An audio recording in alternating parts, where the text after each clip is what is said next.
और इस वक्त की बड़ी खबर उत्तर प्रदेश के अयोध्या से। मतगणना लगातार जारी है और अयोध्या में सपा ने बीजेपी को बड़ा झटका दिया है। रामनगरी में सपा की दिख रही है बल्ले बल्ले और समाजवादी पार्टी आगे दिखाई दे रही है।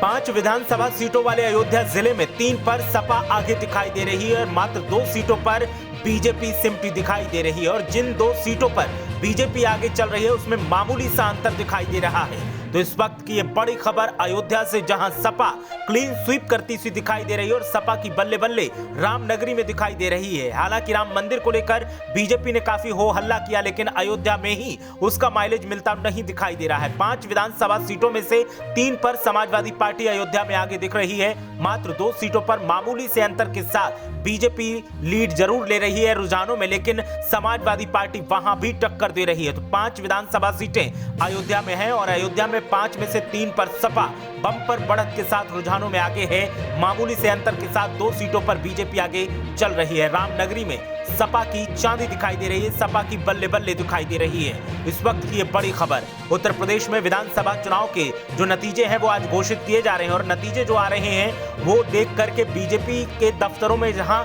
जश्न दिखाई दे रहा है, लेकिन कई जिले ऐसे हैं जहां पर बीजेपी को उम्मीद थी कि वो बहुत अच्छा प्रदर्शन कर सकती है, जिसमें अयोध्या भी शामिल है, लेकिन वहां पर मायूसी देखने को मिल रही है बीजेपी को। और अयोध्या में समाजवादी पार्टी बीजेपी को कड़ी टक्कर देते हुए 5 में से 3 विधानसभा सीटों पर बम्पर बढ़त के साथ रुझानों में आगे चल रही है। मामूली से अंतर के साथ 2 सीटों पर बीजेपी आगे चल रही है, लेकिन ये फासला ज्यादा देर तक नहीं रह सकता अगर इसी तरीके का मतगणना में रुझान मिलता रहा। तो इस वक्त की बड़ी खबर उत्तर प्रदेश के अयोध्या से, रामनगरी अयोध्या से, जहां समाजवादी पार्टी की बल्ले बल्ले दिखाई दे रही है।